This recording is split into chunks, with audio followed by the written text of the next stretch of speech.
पुत्रदा एकादशी व्रत कथा। युधिष्ठिर बोले, हे कृष्ण, आपने सुंदर सफला एकादशी का वर्णन किया। अब कृपा करके पौष शुक्ल मास एकादशी का वर्णन करिए। उनका नाम और विधि क्या है? श्री कृष्ण बोले, हे राजन, लोगों के उपकार के लिए पौष शुक्ल एकादशी की विधि में कहूँगा। यह सब पापों को दूर करने वाली पुत्रदा एकादशी है। सिद्ध और कामना को पूर्ण करने वाले नारायण इसके देवता हैं। चर अचर तीनों लोकों में इससे श्रेष्ठ और नहीं। पापों को हरने वाली कथा को मैं कहूँगा, तुम सुनो। भद्रावती नाम की पुरी थी। वहाँ सुकेतुमान नाम का राजा था। उसकी शेब्या नाम की प्रसिद्ध रानी थी। वह राजा पुत्रहीन था। बहुत दिनों तक राजा चिंतन में लगा रहा, परंतु पुत्र नहीं हुआ। मैं क्या करूं, कहाँ जाऊं, संतान की प्राप्ति कैसे होगी? सुकेतुमान को राज्य और पूर्व में कहीं भी सुख नहीं मिलता था। अपनी शेब्या रानी के साथ प्रतिदिन दुखी रहता था। वे दोनों राजा रानी चिंता और शोक में मगन रहते थे। वह मन में निराश हो गया। पुत्रहीन मनुष्य के जन्म का फल नहीं है। बिना पुत्र के घर सूना रहता है और सदा हृदय दुखी रहता है।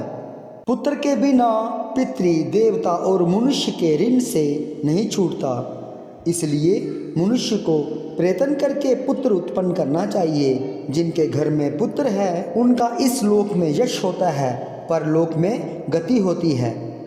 जिन पुण्यात्माओं को सैकड़ों जन्म का पुण्य होता है, उनके ही पुत्र और पौत्र होते हैं। पुण्य भगवान की भक्ति के बिना धन और विद्या नहीं मिलती। यह मेरा सिद्धांत है। इस प्रकार राजा दिन रात चिंता में मगन रहता था। फिर सुकेतुमान ने आत्महत्या का विचार किया, परंतु उसने परलोक में दुर्गति समझकर वह विचार छोड़ दिया। संतान के अभाव से अपने शरीर को दुर्बल देखकर अपनी बुद्धि से अपना हित सोचकर घोड़े पर बैठकर राजा घोर वन में चला गया।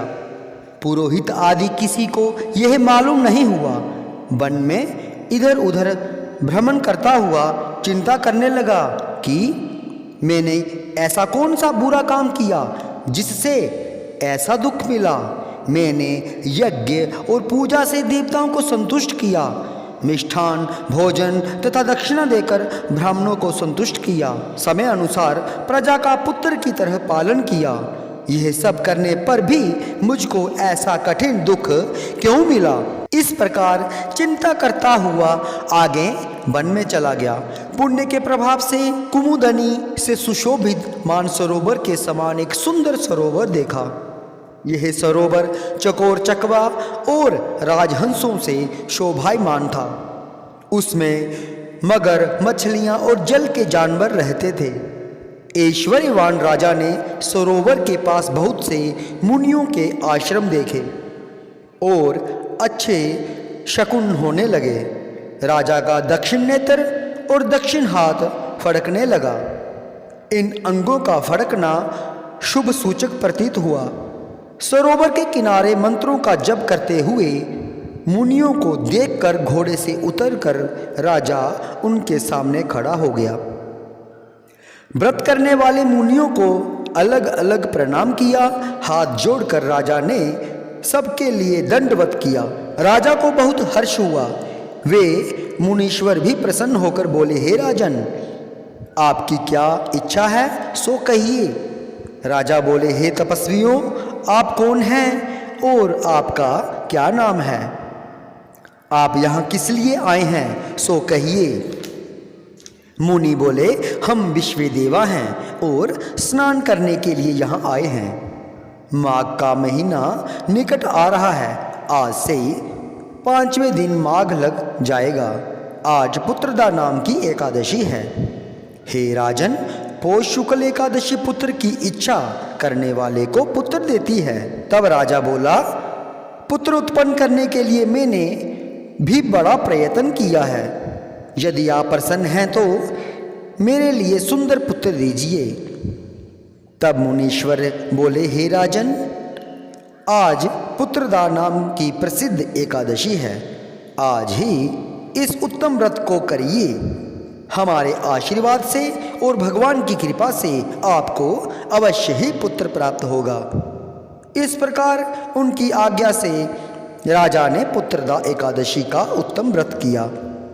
द्वादशी में पारण करके मुनियों को बारंबार प्रणाम करके राजा अपने घर पर आ गया। रानी की गर्भ स्थिति हो गई। व्रत के प्रभाव से समय पर तेजस्वी और पुण्यात्मा पुत्र पैदा हुआ।